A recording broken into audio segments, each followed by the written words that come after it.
podcast where we talk to smart people, but not necessarily done by smart people? That is an awesome question. This one goes down probably on one of my top 5. Hey, I like nutrition. I like to eat food. This is the coolest thing ever. We're going to do this forever.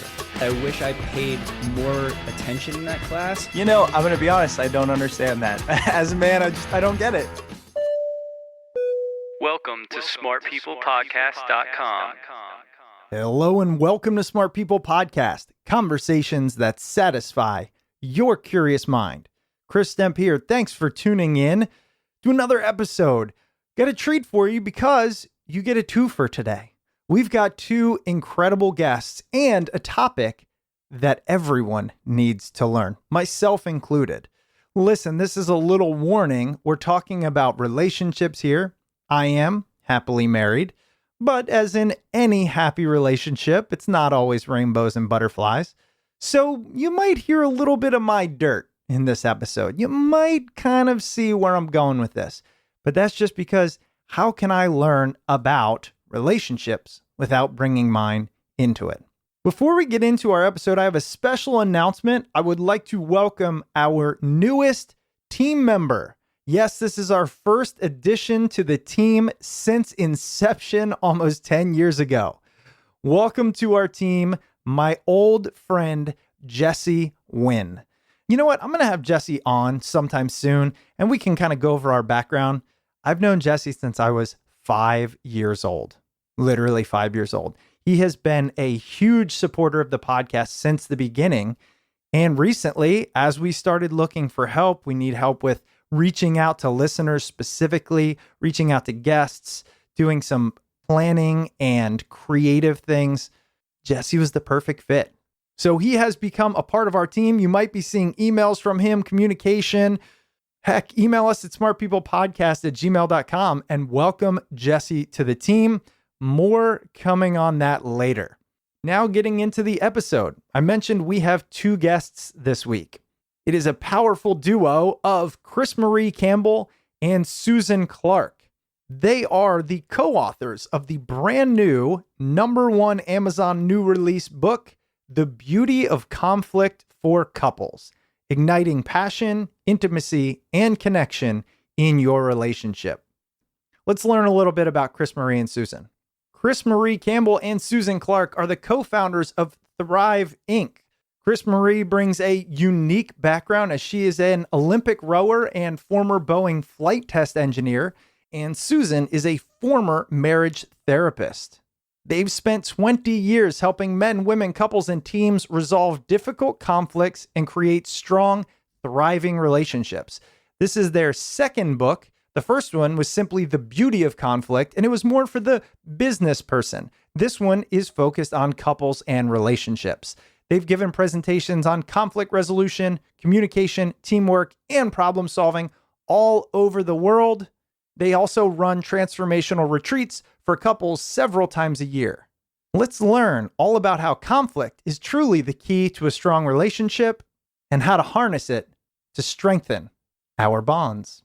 Here it is, CrisMarie Campbell and Susan Clarke, as we discuss their brand new book, The Beauty of Conflict for Couples, Igniting Passion, Intimacy, and Connection in Your Relationship.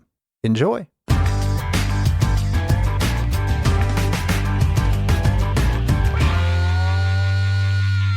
We are going to have to learn who is who and about your backgrounds. And I know I want to start there. Sometimes I don't like to start there because it's very generic. Who are you? Tell us what you do. But your backgrounds are pretty fascinating. So if you could each kind of take a moment and just tell us who you are, where you come from. Yes, this is CrisMarie. I am an Olympic athlete and a Boeing flight test engineer, and I also worked at a top 5 consulting firm. I was thinking I often give my background related to conflict because that's what we speak about. Mm-hmm. And I grew up with an Army colonel dad where he was quite explosive and sometimes violent. And so every night at dinner was like running the gauntlet, hoping he wouldn't explode. So you've heard of Malcolm Gladwell and the 10,000 hour rule of it takes 10,000 hours to develop competence in a complex area of study. And I had 10,000 hours of conflict avoidance growing up. So it's kind of ironic that now I have two books and, and a podcast called The Beauty of Conflict out there. So I love it. Today, Susan and I, we're life and work partners, and we've had our company where we work with organizations, leaders, and teams to help them develop trust, deal with conflict, and get to clear on their strategy. And we've been doing that for 20 years. But 10 years ago, we also co-designed with two other heterosexual couples, couples series. And so we've been doing couples workshops for the last decade, and Susan's a marriage and family therapist, but for the last 10 years, we've helped hundreds of couples really create more intimacy, passion, and aliveness and a connection in their relationships. Well, I'm pretty sure every person listening who is in a relationship, their ears just perked up because I mean, look, I think it's a common want out there. So I can't wait to get into that. Good. All right. Thank you, CrisMarie. Susan, over to you. I guess what I can tell you most about my background is where I became passionate about conflict actually all got started when I was really in my 20s and was dealing with I had cancer. I had a very advanced cancer.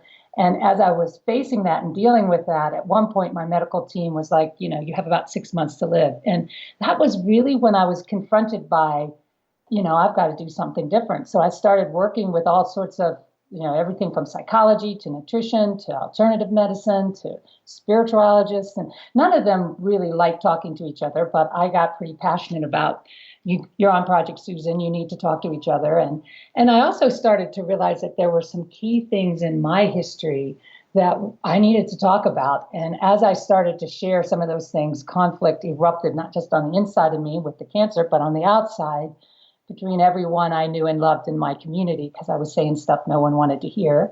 But the interesting thing was my health got better. So I really realized that even though I don't like surfacing conflict, it is life-changing and life-enhancing when you do speak truth and get what you need to get said out. And that's true whether it's a community, a couple, an organization.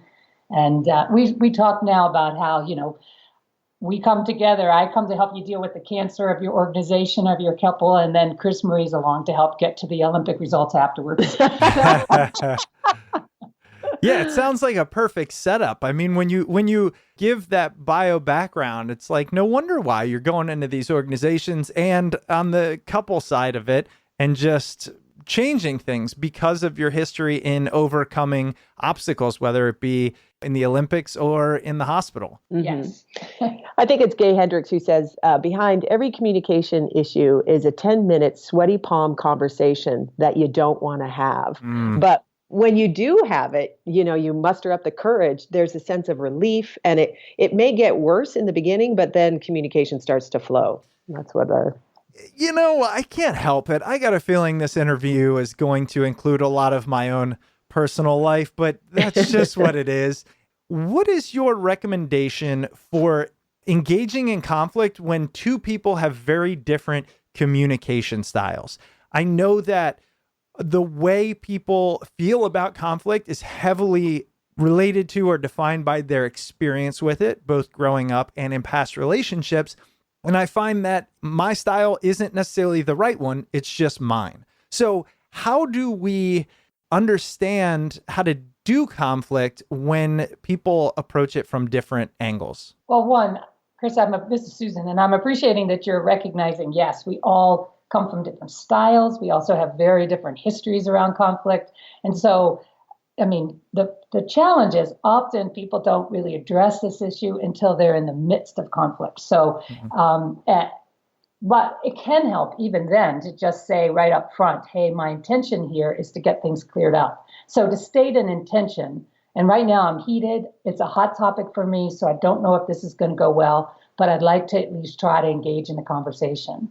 And in the book, we offer a tool called the 555, which is it's designed that way because it is a way to talk about something that could be heated, where each person really gets a clear amount of times to talk. So the way that works is if I say I bring up a tough topic around money, that could be a hot one for couples sometimes, and we're going to talk about it, how we're spending. So I would take 5 minutes and just talk about what's on my mind about it. And CrisMarie would just be listening that 5 minutes. And then once that 5 minutes is up, CrisMarie would have 5 minutes to just say whatever she wanted to say about the topic. And then that last 5 minutes is for us to dialogue back and forth. And one thing about this is it starts to give some clear boundary time for each person to show up. And 5 minutes can seem like a long time for some people and very short for others. And it's really important to make it a 5-5-5, not a 5-5-45. and to trust that you can start to have those conversations knowing that there's a place to start. You don't have to resolve it. That's really critical, I think, with couples, is to say this doesn't have to get to a resolution. It's to start the conversation. But that's probably one of the prime tools for that type of dialogue. And I wanted to add something else, Chris, if that's okay. Sure. Yeah, of course. Yeah. It's really that 5-5-5 is a great container to start having those conversations and because you don't have to talk the whole time. You really have some space to kind of think about it, speak, pause. And we also encourage people to show up. We talk about 2 magic ingredients anytime you're having a tough conversation, a crucial conversation, a hot topics conversation. And that's one, being vulnerable. So really being vulnerable usually involves I statements. So this is how I'm putting the world together. This is how I feel. This is what I want. And then also being curious and interested about the other. So really help me understand how you're putting this together. Why is this so important to you is a really magic question we encourage couples to use, especially when you're stuck in, really opposite sides. You think this person is completely wrong. But if you can slow down and really ask, help me understand, or why is this so important to you? Because what happens is the person starts talking about their underlying thinking, not just the right answer. Do we save or do we spend? But wow, this is what comes up for me. I'm really scared. In my family, my siblings got sick. I want to make sure I have money to pay for healthcare, whatever it is. Those deeper issues start to come up. And that's when we feel that sense of connection as humans, as opposed to my enemy on the other side who I've got to convince of my point of view. Yes. I find oftentimes in conflict, or as I refer to them as just arguments, it often very quickly becomes me versus you. And one of the things, especially in a committed relationship, it's hard but necessary to step back and be like, can we just stop for a second and say, like, we're on the same team? But it especially is difficult the longer you're with someone, because you start to play their response in your head before they give it. Is that something that you deal with often? And when that's the case, what do you do when you're just like, look, I don't want to hear it. I've heard it for 5, 10, 20 years. Well, that is so true. In working with couples for, even long before we started doing the workshop, it was, I really did get that most of the time people have gotten to the point where they think they know this other person. And that can be one of the most challenging things. But if you're willing to kind of step back, that's where that vulnerability and curiosity comes in, because I have lost my curiosity about my partner if I just keep projecting the same story onto them.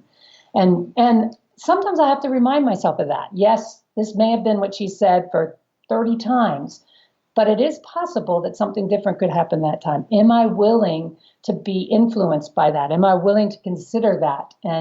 And so that's where I have to do my own self-check. Am I actually interested? And also, in this moment, am I vulnerable enough to say what's really up for me? Because usually when I'm bringing something up I haven't brought up for a long time, something has shifted in me, and I haven't either acknowledged it to myself and likely, or to the other person. So this is new for me too. And if I can remember that, I can give my partner a little more room to, okay, this may be the first time they've heard this. No wonder they may respond to it differently, or they may respond in the same old way because they don't really get that something is different. So to have some genuine curiosity and interest. And even being willing, it's CrisMarie, being willing to say, wow, right now I'm frustrated because I think I've heard you say the same thing 30 times, and it for the last 5, 10 years, and it just doesn't seem like you're that curious or interested. And I'm, wondering what's going on, because I feel pretty helpless over here to actually influence you, like to actually be real in the moment of how something is impacting you right then is often even if you say, I'm not curious about you because I think you're going to say the same thing, is a way to actually become curious if you actually acknowledge what's true for you in that moment. See, and this is why you are the experts. Let me explain what just happened in that one answer, okay? So, Okay. CrisMarie, you said, what you said was basically, I was having this quote unquote conflict play out that I've seen and been part of, right? Where you started saying, look, it seems to me you don't want to change or do something different or remain curious. And right there, when you said that, I put myself in that situation, and I know that the other person, whoever it is going to respond defensively. You can't say, it seems like you're not willing to be curious, without many people instantly going, well, I'm curious, here's what you did, and da da da da. But where you went after that was explaining the impact of that on me. And I think that was almost a revelatory moment for me, right? You can't leave it as, here's my perception. You have to also add on, and here's why that perception is making it difficult for me to want to help. Yeah, and we are big proponents in actually revealing what your story is. So when I do say, I think you're not very open or interested, and also revealing then the impact or the feeling that has on me, is you're then seeing into me. So we talk about intimacy as intimacy. And we think of that as a very powerful connecting force, but not really. We are about revealing sometimes the good, the bad, the ugly, and the beautiful of what's happening inside of me. Does that make sense? It does. I can see now where you're going with that vulnerability. I mean, I'm just putting myself in all these situations and imagining I'm really good at highlighting what that other person is unwilling to do in the moment. Oh, you won't remain curious. You're just complaining. Take ownership of yourself, blah, blah. I'm really good at that. But what I'm not as good at is then that second part, which is, and here's why I feel helpless because of that. But I could see that being perhaps the most important part. It is. And I would think, I'm a consultant, come from that same vein. And I wouldn't reveal my story. I would always be, well, let me ask you a question versus saying, hey, this is how I'm putting the world together over here. And I'm actually really struggling with it because that is all me over here. Yeah. And as consultants, we're told not to make it about us. Exactly. Oh my gosh, this is like eye-opening. Who would have known it'd be a self-help for me? So do you believe that conflict or healthy conflict is the most important part of a strong, intimate relationship? Yeah. Yes, I think we would both answer that question, yes. And this is Susan saying, I will say that it's critical because that is where the juice is in a relationship. I mean, here's the thing, and we talk about this in the book. We get into a relationship because of our romance and this wonderful story we've created about this perfect soulmate for us. We're in love. We're actually also under the influence of dopamine and other drug release things in our system. And then we actually get to know this person and realize, oh, wait a minute. Well, first, just to say, in that romance phase, you're basically having a relationship with your own imagination. You don't know the other person yet. So as you get to know that other person, obviously there are going to be differences. There are going to be times when you step on the other person's toes, the toothpaste lid doesn't go on, whatever it is, you don't. And then there's bigger things, like you don't want the same type of house, or you don't want to live in the same neighborhood, or you don't parent the same way. And the tension starts to rise. And all those differences is where the juice is that can make your relationship really sustainable, alive, and passionate. But if you aren't comfortable with that, then that conflict just gets kind of wasted and you sort of opt out of it and you go into roles and try to, bring the tension down. And that actually creates a relationship that won't last over time and over all the different stages that it needs to last for there to really be intimacy and passion. So that's why we think it's so critical. Is there something that interferes with your happiness or is preventing you from achieving your goals? If so, BetterHelp Online Counseling is there for you. BetterHelp offers licensed professional counselors who are specialized in issues such as depression, stress, anxiety, relationships, grief, self-esteem, and more. Connect with your professional counselor in a safe and private online environment. Anything you share is confidential, and it's so convenient. You can connect via text, chat, phone, and video. Get help at your own time and at your own pace. If you aren't happy with your counselor, you can request a new one at any time at no additional charge. BetterHelp has over 4,000 U.S. licensed therapists across all 50 states. Not only is it secure, convenient, and professional, but best of all, it's a truly affordable option.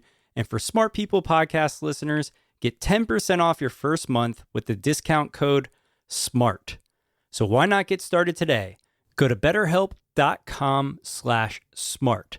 Simply fill out a questionnaire to help them assess your needs and get matched with a counselor you'll love. Again, that's betterhelp.com/smart. And now back to the episode. It's so funny you took my next question from me. I come from an upbringing where there was a lot of conflict, but in what I deem a healthy sense. So I would like to say there was a lot of loud talking, but rarely any yelling. Myself, I'm mostly Italian. My mom is almost entirely Italian. I mean, it's just, that's a stereotype, but it was loud and things were resolved loudly, but always out in the open to the point where I kind of enjoy it. The problem that sometimes I find, my wife is a little different. She's quieter and didn't experience as much conflict growing up. And sometimes I'll find that I just don't, I might have something I want to bring up, but I will convince myself, look, I can handle this on my own. It's really not that big of a deal. Why don't I just sleep on it and it'll go away? And to some extent it does, but A, I know that's not a good thing. And then B, oftentimes it doesn't go away. Why do we sometimes, or oftentimes I'd imagine, take on that role of, you know what, I'm just not going to bring this up to avoid conflict? And what do we do about that? I think this is CrisMarie. My whole thing growing up was I wanted to keep the relationship smooth. So I worked really hard to make sure I kept things smooth. And really, it's about me not wanting to deal with somebody else's reaction. I'm worried about how they'll react. In a couple, it's often like, oh, we're getting along so well. I don't want to rock the boat because then, she'll be mad at me. I don't know how we'll clear this up. There's a lot of unknown, and it's safer for me to keep, what we have known. So I downplay what's important to me. We talk about the me axis, like what's going on inside of me, and then the we axis. And often I grew up sacrificing my me in order to keep the peace at the we level. So I'm not sure if, what you're worried about in the response of bringing that up, but I know people commonly don't want to deal with the reaction. That's actually it entirely.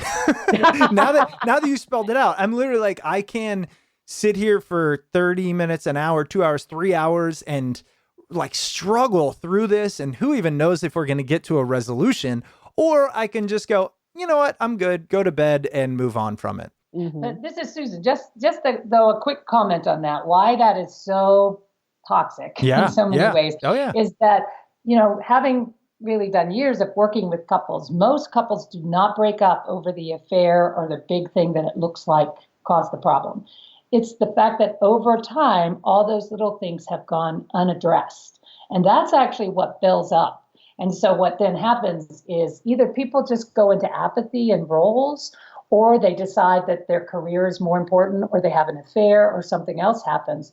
When really the reason that's happening is because they have deadened the relationship by not risking that tension that would naturally bring the juice back in. So it's like putting nails in a coffin, we say. When you choose not to say something and it's there, it's like you're kind of putting a nail in the coffin for the relationship. And eventually there's not going to be any air in it. Yeah. So it really is vital. And it's going to seem like something else. I could guarantee you it will seem like something else is the problem.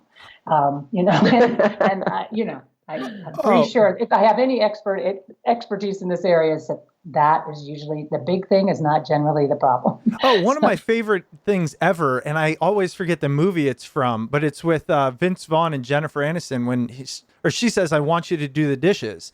And then he said, "I thought you wanted me to do the dishes." And she said, "I want you to want to do the dishes." Yeah. And it just keeps going. But in reality, it's just about this idea of, I want to feel that you're invested. It has nothing to do with the dishes. I'll use that example constantly. And I feel it's what you're speaking to at the moment. Yeah. Yes. So this idea about not wanting to deal with the repercussions of it, how do we overcome that? Because although we can know it from a logical level, it's still very difficult to go through that, especially when you have, like I said, maybe different styles of dealing with conflict.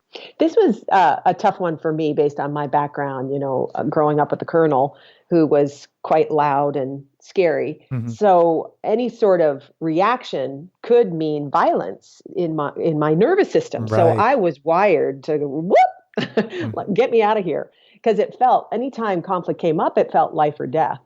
So when Susan and I were first starting to, we were first in a relationship and we'd bump into a difference and I'd be like, oh my God, we're over. I just kept wanting to leave. This is too hard. It's not supposed to be this way. And really it was my nervous system controlling me.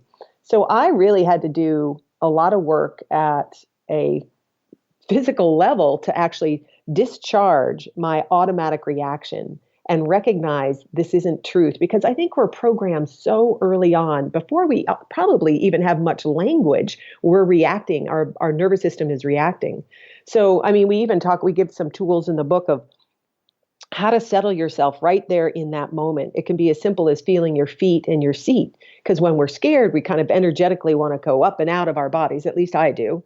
And so it's like how to come down and really, because our IQ drops 10 to 15 points, the science has found that when we're in that source of conflict, we get dumber.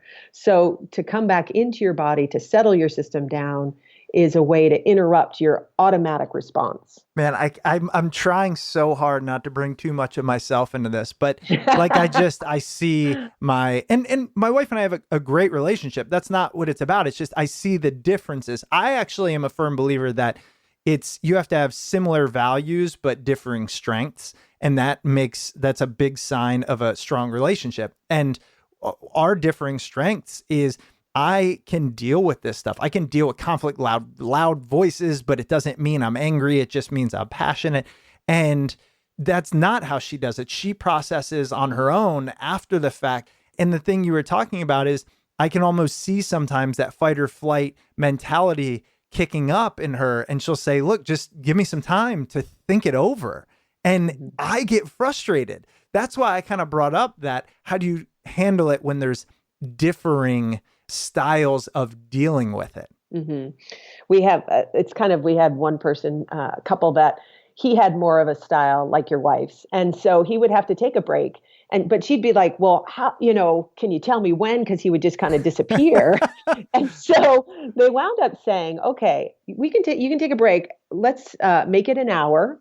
That was kind of their time frame, and come back and check in with me. If you still need more time, that's okay. But there was like a time boundary on the check-in. So it wasn't just like left for days and not talked about. There was and that an hour doesn't have to be your time, your wife's time frame, but to come back at a certain point, can you talk now? And she might have to leave again and then come back. But I think you can I've increased my capacity for that tension that comes up inside of me and between me and Susan over time. Mm. You brought up an interesting point about similar values and different styles.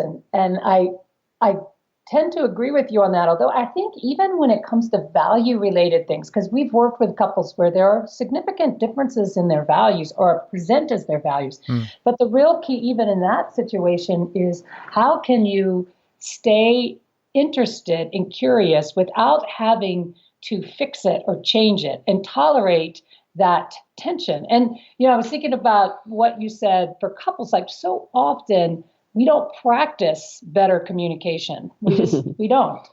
But if there was a way to build in regular conversations, even a 5-5-5 around different styles, what did you learn about conflict? What did you learn about, what key values do you think you bring to the table? Making it something that actually engages in regular dialogue about some of these things before they get heated can be huge. And, in businesses, we talk about this is the strategy session. Most businesses don't have good strategy sessions. They're just constantly firefighting. The same could be said for couples.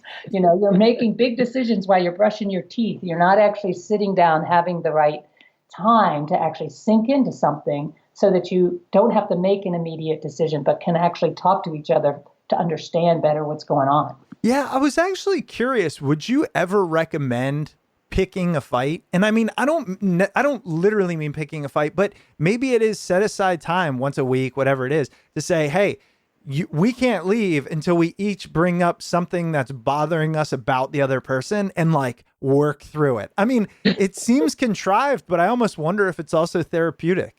Well, I think it is therapeutic to actually kind of bring up those things that are kind of shoving in the closet or under the rug, whatever they are. I mean, a way that we would do it is, hey, this is what's working for me between us, and this is what's not. And in a way of like, not just picking a fight, but because you're in this as a marathon, not a sprint. So you want to actually focus on both sides of the equation, because we tend to forget what actually is working and only focus on the problem.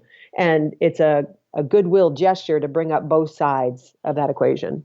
And I think the key is, though, not to make it a formula. I mean, there are so many ways in which we want to make tools into formulas that are going to fix our relationship, or, like you have to bring up one bad thing because that means that we really are talking about it. And it's like, as soon as it becomes a formula, it's actually kind of dead, but if you actually we're going to bring this up, we're going to open up the opportunity. But if there's nothing there, that's okay. Now, if there's never anything there, that could be just as bad. But I have a big thing about how often even tools for communication or tools for clarity or couples become these rigid formulas that mean something. And I think that's a mistake we make in general.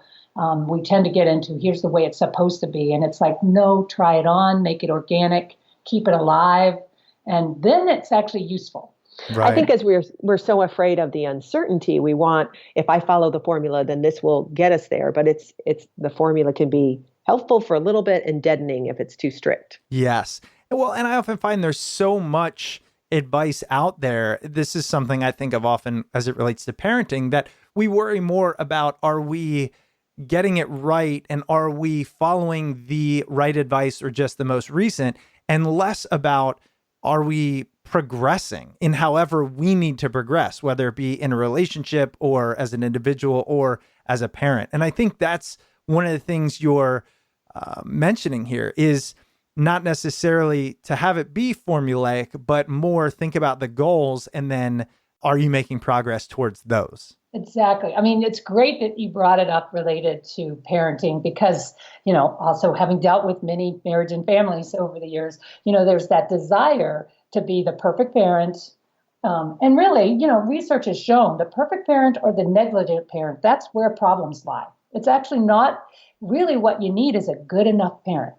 And the same thing could be said in relationships. You don't need to be the perfect couple. Those are usually very problematic, nor do you need to be the one that's like in constant, cycle of violence one way or the other. But a good enough relationship means that you can tolerate and hold for some of those bumps, but perfection is really almost always a problem. I just want to make sure everybody heard that. I really do. Here's some permission, everyone, to just be good enough. I wanted to ask, because I don't think this conversation happens enough, and maybe it's just my world. I know you guys are having it all the time, but I find, especially in a circle of men, oftentimes the difficulties that are being dealt with aren't often at the forefront. They're not transparent. So in all of your experience, what do you see are the biggest commonalities of struggle in a relationship? Oh, well, I know a lot of times people don't feel seen or heard or feel blamed and criticized, and so it doesn't feel like there's people are taking enough time. We get too transactional, like so much is going on. We are just on a project together, moving really fast, and we're not actually taking time to sink in and connect. And it doesn't take that long. People will say, oh, we don't have enough time for a date night. You don't have to have a date night. But if you took 15 minutes a day and really talked about what was going on for you and how you felt, whether it was about the relationship or not, just you connecting with your partner, it's amazing. That is like fuel for the tank in re-engaging the relationship and your sense of like, gosh, I'm not in this alone. Somebody cares about me. I'm seen and heard, and I matter.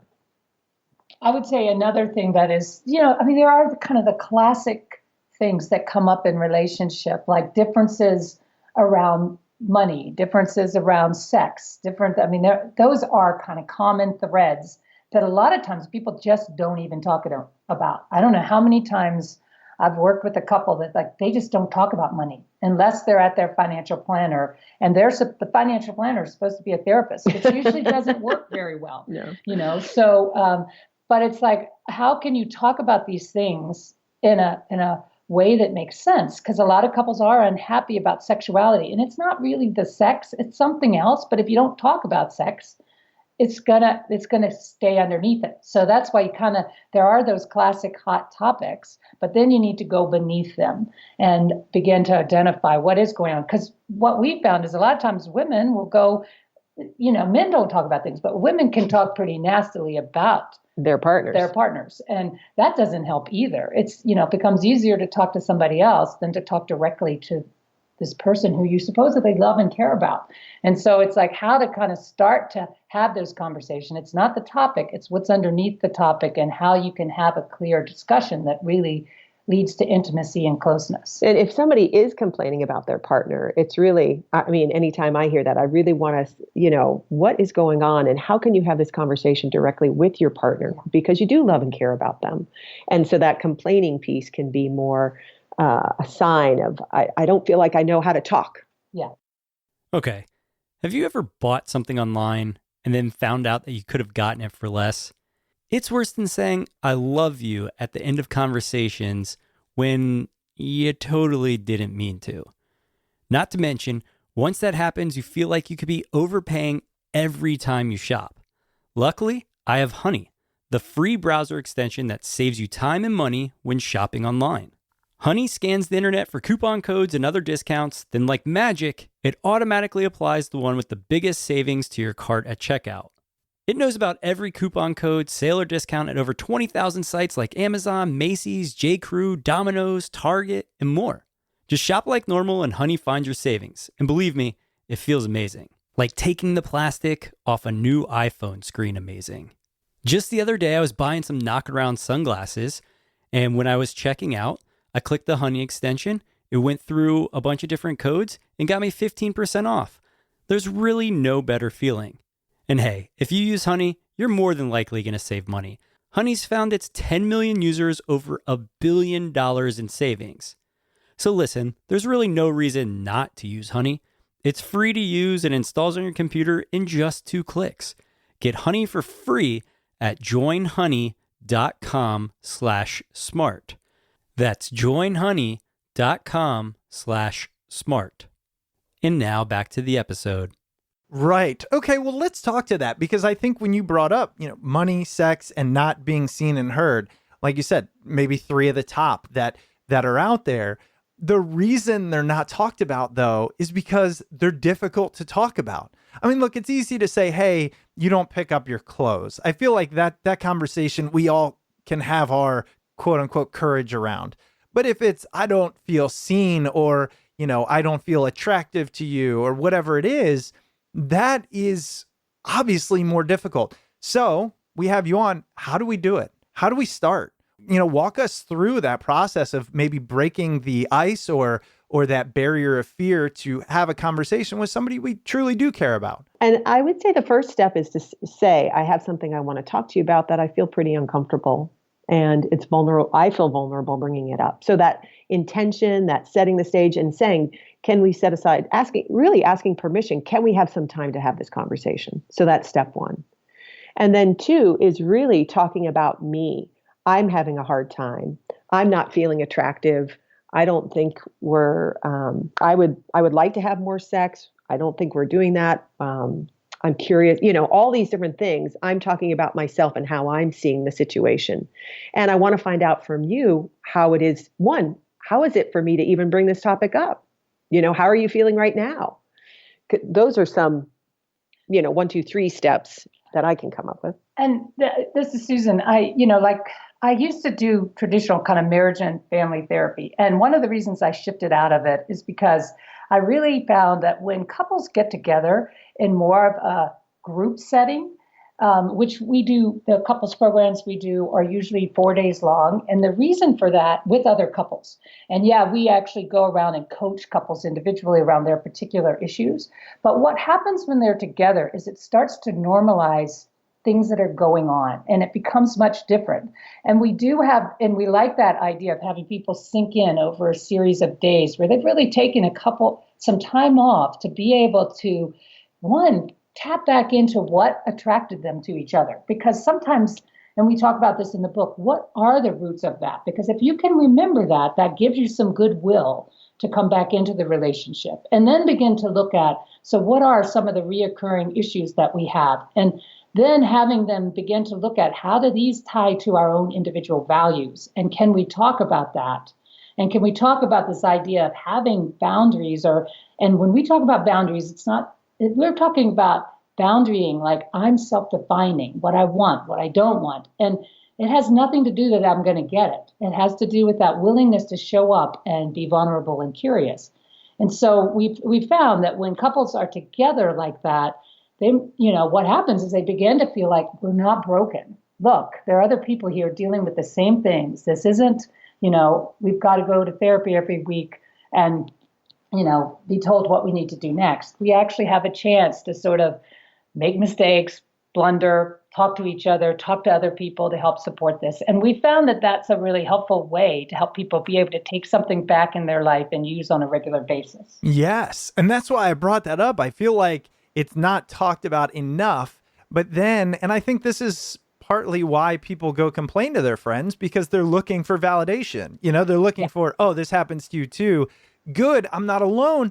And here's the underlying theme. And I want to ask it is, what about this thought process that, well, this person just isn't as compatible with me as I thought, right? Because I think that might be what's underlying it. If I have to argue with you about, pick a topic, right? How you feel about money all the time, or make it even more specific. If I have to argue with the fact that I think you spend too much money all the time, maybe I'm just with the wrong person and I need to be with somebody who's more frugal. This belief that we can find people that are just more aligned with what we want. I'm sure you've dealt with that. You have to push up against that. What is the answer there? It's so funny because that's often when I get coaching clients, if I'm coaching a woman, she's like, I think, I just need to find somebody different. I think I need to leave them. And it's... Well, you actually thought this. I thought that about Susan. Oh, here we go. Let's go. The issue you're bringing up is the issue that is probably the biggest thing for you. Yeah. She is not good with money. And I'd say over and over. I mean, when we first got together. Chris, can you make her save more? I just want you to change it. I like this. And it would come down to we are not compatible because we are not saving enough. And it's as if if I found somebody that was aligned with me on money, they're not going to be aligned with me around sex or work or something else. So we have this fantasy that is, if I could just get somebody that's just more like me, it's going to be easier. And for sure, if you could dial up somebody, order the person, but we are always going to have differences. So it's learning those skills to how to bridge that gap and find ways that you can talk about, this is really hard for me. We continue because we have our money conversation. But the difference is, I think, where I think things have shifted, at least for me around this issue, is because I know it's going to come up periodically. You are doing stupid things around money. And I can go right to my defensiveness, like, do not start with me on money. You're not, blah, blah, blah. And we could go down that road. Or I can remember, wait a minute, what's really driving you? There's a reason you're bringing this up. And I want to try to be like, why is this so important to you right now? Don't remember all the 50 million things she told me other times. But is it? Because I know underneath it for her, it's a security safety issue because we've had this conversation enough. So if I can remember that something's up where you're not feeling, I could get to that real core value for her. It's very different. And when I could align it even around, like, I don't have that core value, but I do like freedom. And so we've been able to find ways to put our different, core values to some sort of like way that they connect to each other. And that's been helpful for me. But I have to step out of that reoccurring thing and say, why in this moment, what's coming up that it's so important for you to, go after me in terms of the finances? And I do think, learning to have those conversations, but if you don't, and if you don't feel seen or heard, or your partner continues to operate, even though you've shared, hey, the impact to me when you do spend whatever the money is, I get really scared and terrified, so here I am being vulnerable again, and seeing if that actually lands over there, if this person, because ideally this person loves and cares about me, like Susan's saying, hey, wait a minute, can I connect to the reason behind that? That would be, even if they struggle changing, if I feel that more connection in that place. Now, if the person's like, hey, no big deal, I don't care about you, then that's something to consider. Like if that happens all the time, you might want to think about maybe this person isn't right for you. But it's not about the difference. It's about, are you actually caring about the impact to me as a human being over here? Right. That's key. And we talk about tools about reflective listening, or what are you hearing me say to see if something's landing over there? Because a lot of times people have different styles. They are actually empathizing, but it's not externalized. So realize, what are you hearing me say? That, and seeing how the person reflects that back. I don't want to glaze over that. I think that's a really useful skill you mentioned, because one question I was going to ask is, look, I can sit down with my wife, or anyone can do this in a relationship they're in, and say, hey, here's what's bothering me. Here's what I'm not getting, etc. And the other person can go, okay, but it might not spark them to action. I feel like that's just as much of a difficulty. So what do you do when you run into that? I've said my piece, but the changes aren't being made. And then I think one of the things you just mentioned is the difference between a willingness to make it or not. It's like, are you willing but just not doing it, or are you just not willing to do it in the first place? Well, and I think some of that is, in the book we talk about this concept of boundarying, because if I'm saying something that I want, and it's clearly something that's very different than what CrisMarie may want or not want, it's not about making her get it, but I also need to look at, how am I going to support my boundary in this? How am I going to support myself in creating what I want? And then I might want to ask her, is this something you can accept about me? And are you willing to help support me in this? And actually, really more importantly, is for her to think about, if this is so important to her, do I want to support it or not? And I don't think the answer is so much that it has to be, she has to support it. It's the honesty of the answer. So if she tells me, I don't know that I can support that, and I get that it's important to you, I can deal with that, because there's something that I think couples think they always have to be close and have to agree on everything. I think most of the time people just want to know, where's my partner really located? Are they going to be straight with me? Are they going to be real with me? And if it was all the time, I can't support you, that's one thing. But if they're honest about when they can and they can't, then that support is very genuine, and it becomes real, and you start to believe, oh, we really have something here. And it's not that we're always on the same page. Sometimes we're close, sometimes we're not. More importantly, we know where we're each located. And that, I think, is really vital to people's sense of security and aliveness and being okay with each other. Yeah. One nuance here that I'm curious about is, say money is the issue, and it sounds like you all are familiar with that, right?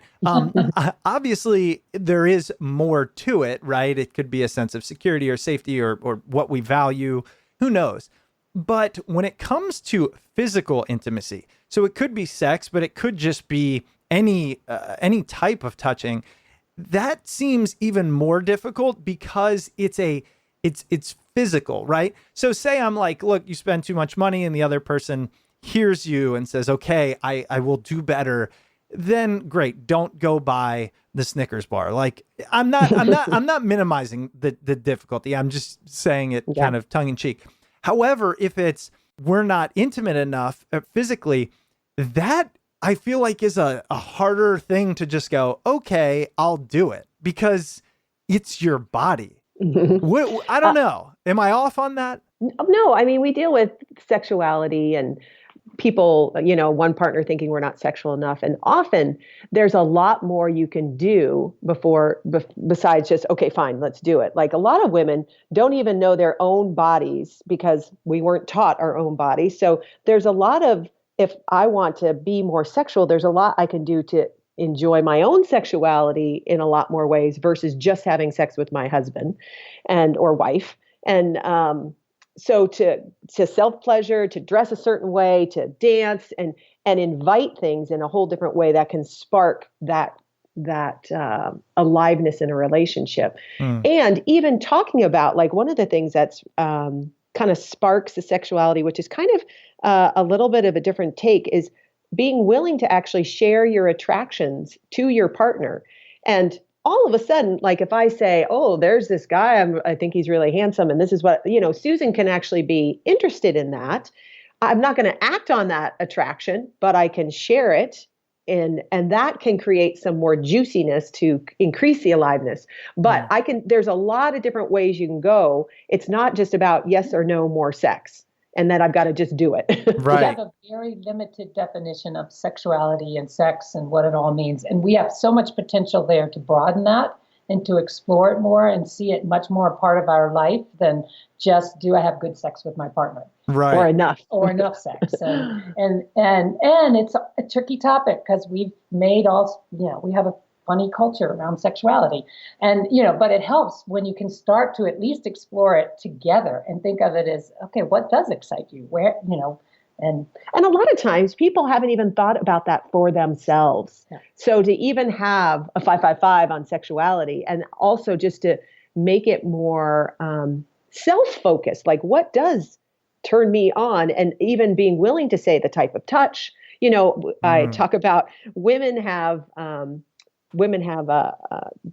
genital that has 8,000 nerve endings, and it's solely focused on pleasure. And men have what I call a multi-purpose tool. You have 4,000 nerve endings, and it serves many functions. And just even yeah, that's a really good point. Yeah, okay. I mean, it feels like it only serves one sometimes, but okay, I get you. But just having that, like, no wonder women have a different level of sensitivity. Maybe she hasn't even brought that up, and men are not aware of it. And so even having that, hey, we're wired differently. Can you slow down? Those things, to be willing to talk about me, this is what I like. And I know our other partner can take it so personally. And if you can just hold and let the partner, like, don't take that on that they're taking it personally, and just be with them. It can move through, as opposed to, no, this is just me and my body. It's crazy to think just because I got married, all my sexual needs are going to be with one person. I am still attracted to different people. I'm still titillated by different things. Not that I'm going to act on them, but to include that as part of our sexuality. We're happy to have ShipStation back another week as a sponsor. Listen, if you're selling online, getting your orders out can be a huge pain. Not only is it time consuming and expensive, but there's so many carriers to choose from. How do you know if you're making the best choice for your dollar? That's why you need ShipStation.com. It's the fastest, easiest, and most affordable way to manage and ship your orders. So listen, wherever you're selling, whether it's on eBay, Amazon, Etsy, your own website, ShipStation brings all your orders into one simple interface. Having it all in one place makes it real easy to manage from any device, even your phone. ShipStation works with all the major carriers, including USPS, FedEx, UPS, and even Amazon Fulfillment. So you can compare and choose the best shipping solution for you and your customer. The best part is they even offer big discounts on shipping costs. So no matter the size of your business, you get access to the same postage discounts that are usually reserved for large Fortune 500 companies. So listen up. Right now, Smart People Podcast listeners can try ShipStation free for 60 days when you use the offer code SMART. There's no risk. You can start your free trial even without entering a credit card. Just visit ShipStation.com, click on the microphone at the top of the page, and type in SMART. That's ShipStation.com, then enter the offer code SMART. ShipStation.com. Make ship happen. And now back to the episode. I mean, I believe you, but if I ask my wife, she better not say anybody else. I mean, come on, man. I mean, if she wants to stay in this relationship, it's me and Beyond. No, I'm kidding. I'm kidding. I just think that's great that you're saying that. And I would encourage you to, what is the threat of her being interested in somebody else for you? Especially if she comes home with you. Yeah. Right. I mean, She's choosing you. I jokingly say that because CrisMarie's a community theater person, and she always gets picked to play sexy roles. And inevitably, there's someone in our community who she's kissing or various things are happening on the stage. And I love to, I mean, sometimes it used to be a little threatening to me. Now I sort of love to say, okay, make me jealous. See if you can because there's something, because I do know she's coming home to me. And it's actually fun to see her get turned on and excited and engaged in something that brings her, like, that's what I had to tell myself. Look how alive she is.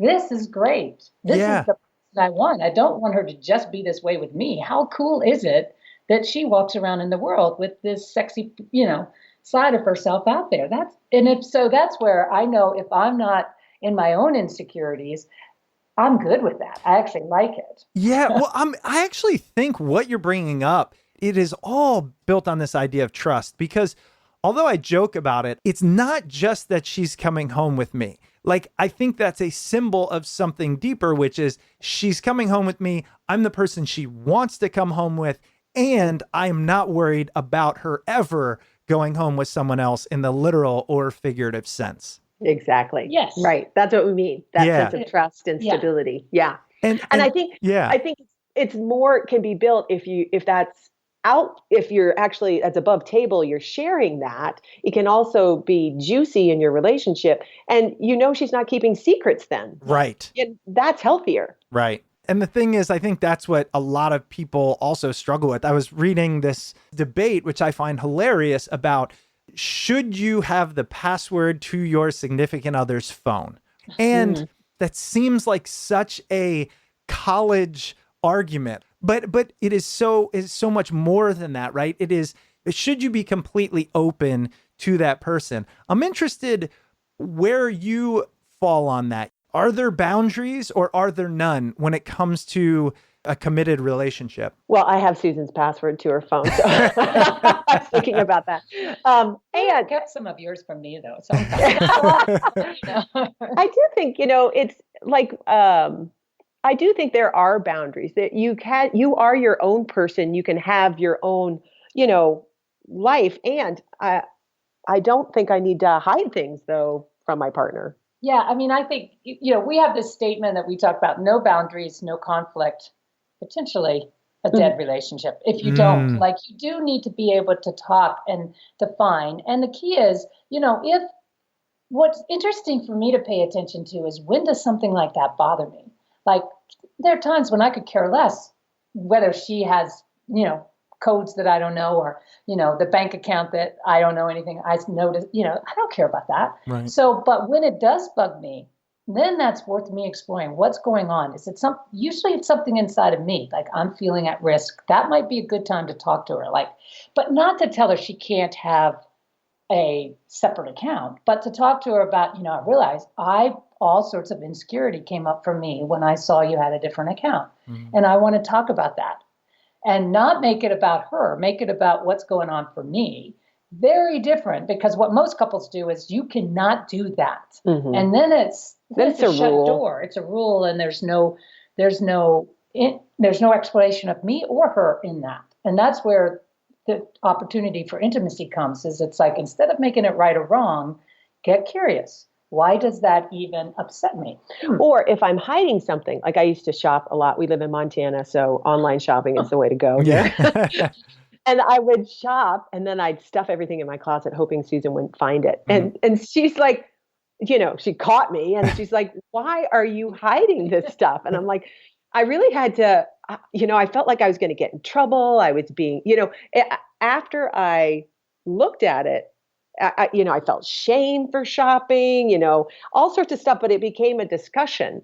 She wasn't like getting me. It was more like, what's going on that you're doing this and hiding it? So if you're hiding something, that's also a place to go, what's going on for me that I feel like I have to hide it? Because it's usually not about the other person. I felt embarrassed that I was spending so much.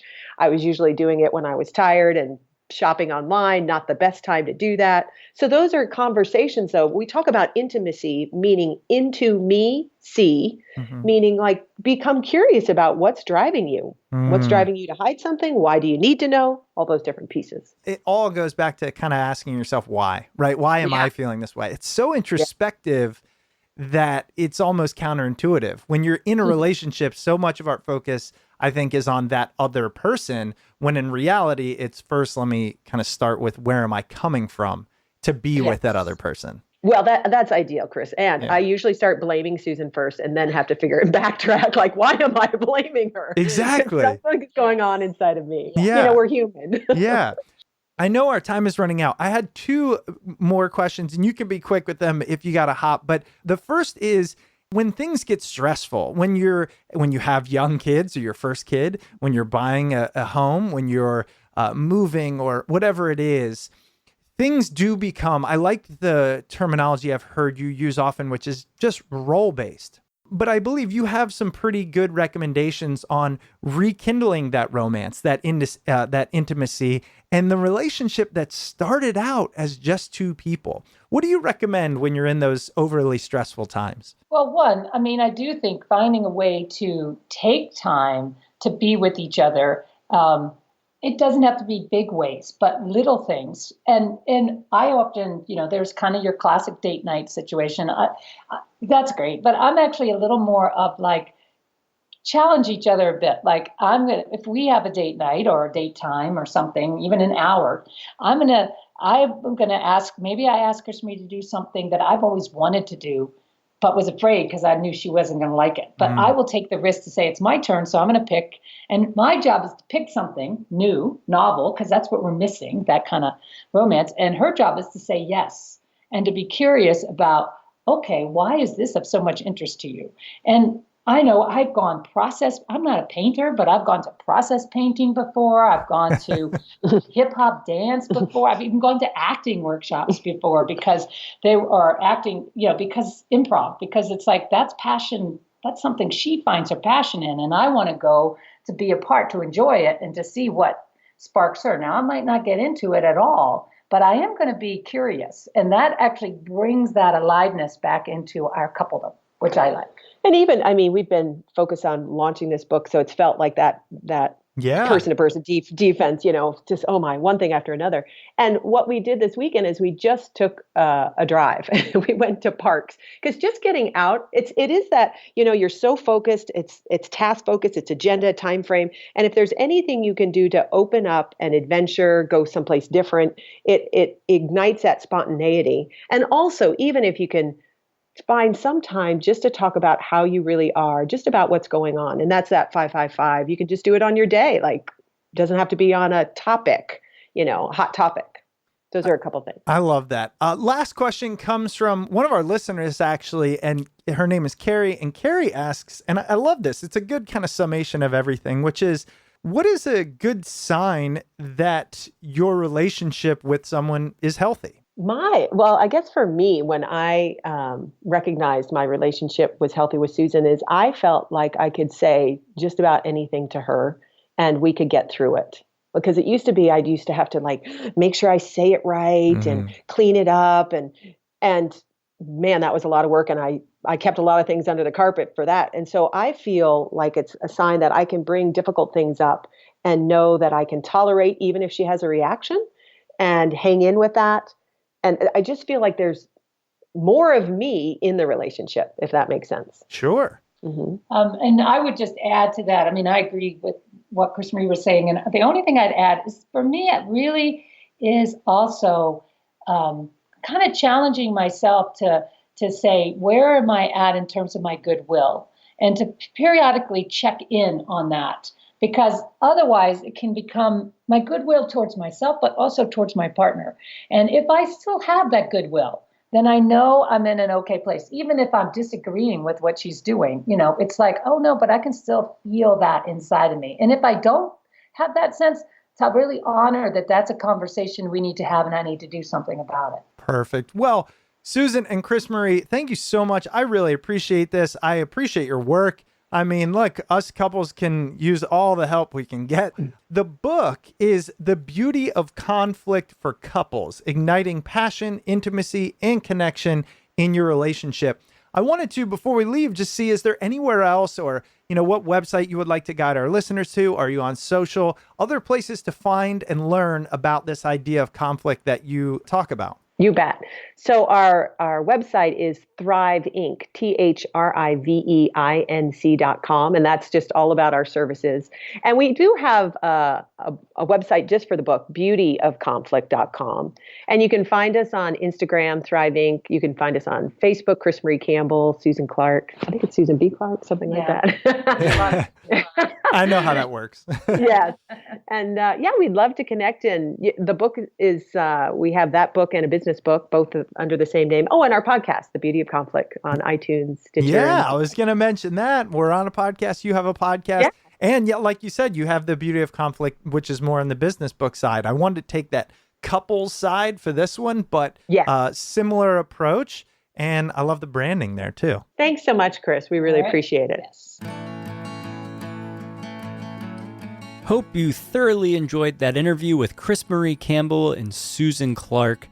Their book, The Beauty of Conflict for Couples, can be found on Amazon and at your local bookstore. And as always, if you decide to purchase through Amazon, please make sure to do so through our Amazon link located at smartpeoplepodcast.com/Amazon. Every purchase you make through that link will support Smart People Podcast at no cost to you. But if you're looking for other free and easy ways to support the show, you can always head over to iTunes or Apple Podcasts and leave us a rating and review. And if you'd ever like to reach out to the show, you can email us at smartpeoplepodcast@gmail.com or message us on Twitter at smartpeoplepod. And if you're interested in staying up to date with all things Smart People Podcast, sign up for the newsletter over at smartpeoplepodcast.com. Make sure you stay tuned because, of course, we've got a lot of great interviews coming up, and we'll see you all next episode.